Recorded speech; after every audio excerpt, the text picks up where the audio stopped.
En el nombre del Padre, del Hijo y del Espíritu Santo. Amén. Lectura del Santo Evangelio según San Marcos, tomado del capítulo 2, versos 13 al 17. En aquel tiempo, Jesús salió de nuevo a la orilla del mar. Toda la gente acudía a él y les enseñaba. Al pasar, vio a Leví, el de Alfeo, sentado al mostrador de los impuestos, y le dice: sígueme. Se levantó y lo siguió. Sucedió que mientras estaba él sentado a la mesa en casa de Leví, muchos publicanos y pecadores se acercaban con Jesús y sus discípulos. Después eran muchos los que los seguían. Los escribas de los fariseos, al ver que comían con los pecadores y publicanos, decían a sus discípulos: ¿por qué come con publicanos y pecadores? Jesús lo oyó y les dijo: no necesitan médicos los sanos, sino los enfermos. No he venido a llamar a justos, sino a pecadores. Es palabra del Señor. Gloria a ti, Señor Jesús. Pues mis queridos hermanos, esta palabra nos cachetea duro a muchos de nosotros. Sí, porque aquí estamos hablando del plan de salvación de Dios. Aquí estamos hablando de la misericordia de Dios. Aquí no estamos hablando de los perfeccionistas. Aquí no estamos hablando de los que nos creemos buenos porque rezamos todos los días o porque somos muy santicos o santurrones, digámoslo así. No. Aquí estamos hablando del plan de salvación de Dios sobre personas pecadoras, humildes, que todos nosotros somos pecadores, pero muchos de nosotros no somos humildes para entender que necesitamos el perdón de Dios y buscar a Dios precisamente porque tenemos necesidad de Él.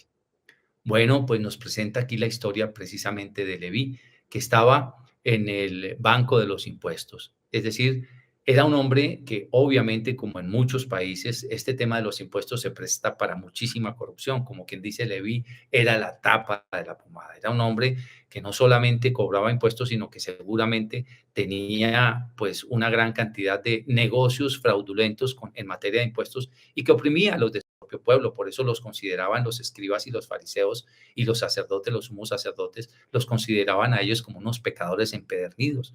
Seguramente, pues claro, detrás de esa corrupción venía el alcohol, venían las mujeres, la prostitución y todo este tipo de cosas que nuestro Señor Jesucristo bien lo ha dicho en otras oportunidades: los publicanos y las prostitutas les precederán en el reino de los cielos. Pero no porque sea bueno ser publicano, pecador o prostituta, no, no es por eso. Es sencillamente por el acto de la humildad misma, por el acto de reconocernos pecadores y entender que tenemos que cambiar, que necesitamos de la gracia de Dios para avanzar. No es por nuestra propia astucia, inteligencia o santidad, es por gracia de Dios que realmente nos rescata a todos nosotros. Pero miremos un poco más esta lectura. Dice que en aquel tiempo Jesús salió de nuevo a la orilla del mar, toda la gente acudía a él y les enseñaba. Nuestro Señor Jesucristo tenía una pedagogía divina maravillosa, porque todo el tiempo estaba tratando de darle lecciones a las personas de vida, pero no lecciones con regaños, eran lecciones de amor, eran lecciones de predicación con profundidad, con sabiduría, con hechos, con silencio, con trabajo, con amor, con acogida. Eso era lo que él ha querido hacer o había querido hacer. Muchos han tratado de criticar incluso en nuestra actualidad al Papa Francisco, porque precisamente quiere imitar estas costumbres de nuestro Señor Jesucristo, pero hay unos que se creen perfeccionistas, tan perfeccionistas, que todo lo que diga el Papa tratando de acoger a pecadores, pues no puede ser bueno ni puede ser agradable. Y fíjate cómo el Señor sí tiene una pedagogía precisamente sobre los pecadores empedernidos. Pues aquí dice que le dijo: sígueme. Y dice aquí, se levantó y lo siguió. Y sucedió que mientras estaba sentado a la mesa en casa de Leví, muchos publicanos y pecadores se sentaban con Jesús y sus discípulos, pues eran muchos los que lo seguían. Yo sé que para muchos de nosotros es más rico compartir con gente que cree que tiene la misma fe. Yo sé que para nosotros es muy cómodo orar el rosario con una persona que cree en el rosario y que va a misa todos los días. Eso es muy cómodo y no está tampoco mal, no estamos hablando de que esté mal, pero sería maravilloso que pudiéramos compartir con esas personas que no tienen nuestra misma fe, esas personas que quizás se encuentran un poco más alejadas de la enseñanza de nuestro Dios, esas personas que se encuentran más lejos quizá de las prácticas de la fe, como la oración, como la caridad y como tantas cosas. Y que podamos nosotros con nuestro testimonio, con humildad, con paciencia, con sencillez, podamos tratar de edificarlos y de traerlos a los pies de Jesús. Pero claro, a veces con esa mirada escrutadora que lanzamos algunos cuando alguien se equivoca en materia de fe o cuando nos metemos con una persona que tal vez no tiene la apariencia de muy santico, sino que quizás su apariencia física es tal vez de aquellos locos bohemios que tal vez uno empieza a decir, no, pero estos qué van a saber de Dios o qué van a tener de Dios. Pues a esos es donde el Señor precisamente quiere que lleguemos. No es solamente a los que nos sentimos cómodos, y este error lo cometemos muchos de nosotros. Nosotros nos sentimos muy cómodos todos en nuestros grupos de oración, en nuestras comunidades, con nuestros amigos, con nuestras amigas, que pues siempre rezamos el mismo rosario y hacemos todas las cositas siempre iguales en la fe, entonces nos sentimos muy cómodos, tendemos a acomodarnos precisamente en esa fe. ¿Y qué es lo que quiere el Señor? Que vayamos precisamente a los que están lejos de la fe. La misión verdadera es esa. La otra, pues sí hay que disfrutarla también. No estoy diciendo que no, pero el centro de la salvación es venir a rescatar precisamente a los que están lejos, a los pecadores. Y cómo nos cuesta trabajo a nosotros ir a ese tipo de personas, como, qué sé yo, pues alcohólicos, borrachos, prostitutas, mujeriegos, adúlteros, hogares separados, hijos en las drogas, gente con todo tipo de desviaciones. Pues esa es la gente que el Señor quiere rescatar. Y por eso es que le responde precisamente a los fariseos y a los escribas. Y les dice, es que los buenos y sanos no necesitan médico. Esos no lo necesitan. Lo necesitan son estos. ¿Ustedes por qué critican? Porque a ustedes les gusta estar solamente entre los sanos. Entonces, ¿qué vamos a hacer con los enfermos? Como quien dice, los cuestiona profundamente y en este sentido tiene toda la razón nuestro Señor Jesucristo como en todo, pues realmente vienes a rescatar a las ovejas perdidas del pueblo de Israel. Esa era la misión de nuestro Señor Jesucristo. Entonces nosotros, ¿por qué hacemos lo contrario? ¿Por qué será que nos encanta solamente estar con los que, entre comillas, aparentemente, pues parecemos buenitos? Hay un libro que he publicado hace unos años que se llama Conquista tu paz interior, donde hablo de pecados visibles y donde hablo de pecados ocultos.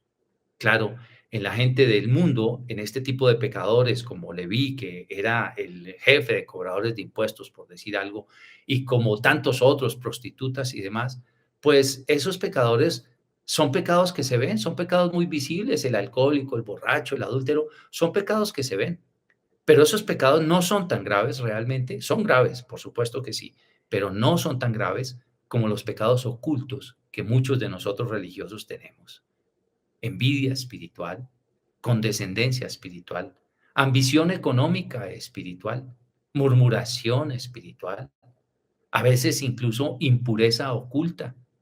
¿Cuántas veces juzgamiento a las demás personas? ¿Y qué me dices de la soberbia espiritual, que muchas veces puede llegar incluso a ser oculta, otras veces puede llegar a ser visible, pero son pecados todavía mucho más fastidiosos que quizá el pecado de la prostitución?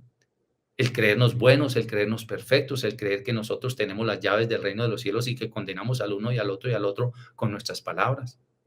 Qué duro esto. Por eso decía que esta es una palabra que nos cachetea a todos, porque creo que de una o de otra manera a veces nos hemos acomodado nosotros en la fe con los amigos, con los que pues rezan igual que nosotros y hacen las mismas prácticas espirituales que nosotros y estamos allí cómodos y despreciamos muchas veces a aquellos que quizá pues no han conocido el amor de Dios porque los abandonó su papá, porque los abandonó su mamá, porque crecieron tal vez en medio de la prostitución, porque vienen de familias disfuncionales donde no aprendieron el equilibrio y el amor. Pues hay tantas justificaciones para estos pecados. Una prostituta porque es prostituta, porque muchas veces no tiene alternativa. Y a veces, como en el caso de la mujer adúltera que fue sorprendida en adulterio, que le iban a apedrear, los botar las piedras porque seguramente ellos pues también la habían prostituido a ella, usado sexualmente a esta mujer. Y así, ¿a cuántas personas nosotros dañamos? ¿Cuántas personas tienen que robar porque ni siquiera nosotros tenemos misericordia? ¿Cuántas personas tienen que robar? Y no estoy justificando que haya que robar de ninguna manera, no lo vayan a malinterpretar, pero ¿cuántas personas roban porque sencillamente nadie les alcanza un pedazo de pan? O incluso, ¿en cuántos gobiernos la gente se levanta realmente porque hay una injusticia tremenda y se están muriendo de hambre y hay opresión? ¿En cuántos países estamos viviendo esto hoy en día? Pero claro, la clase burgués y todos los que aparentemente podemos ser muy religiosos dicen, ay, mires estos cómo se levantaron. Pues que el Señor nos dé a nosotros la gracia de buscar realmente dónde es que Él quiere que nosotros sembremos su palabra, llevemos el Evangelio. Vamos a terminar con oración. Vamos a pedirle al Señor la gracia, que nos ayude a enderezar el camino espiritual, que nos ayude a tener luz y sabiduría. Padre del cielo, anhelamos tener la misericordia que tú has tenido con nosotros. Ayúdanos a ser parte de la bendición para aquellos que están más lejos del camino. Ayúdanos a tener estrategias, a ser humildes y pacientes para corregir con corazón humilde precisamente a los que se encuentran más lejos de ti, que quizá tal vez nosotros también estemos lejos y no nos hemos dado cuenta. Ayúdanos, Señor, con tu luz a caminar en tu presencia para que algún día, como en el Salmo, el Rey pueda estar eternamente en tu presencia. Todo esto, Padre, te lo pedimos en el nombre de Jesús y por la intercesión de la Santísima Virgen María. Amén y amén. Pues muchas gracias, mis queridos hermanos, por estar presentes. Gracias por compartir estos videos. Si ustedes creen que le puede servir a alguien, los invito a que lo compartan y también que se suscriban al canal.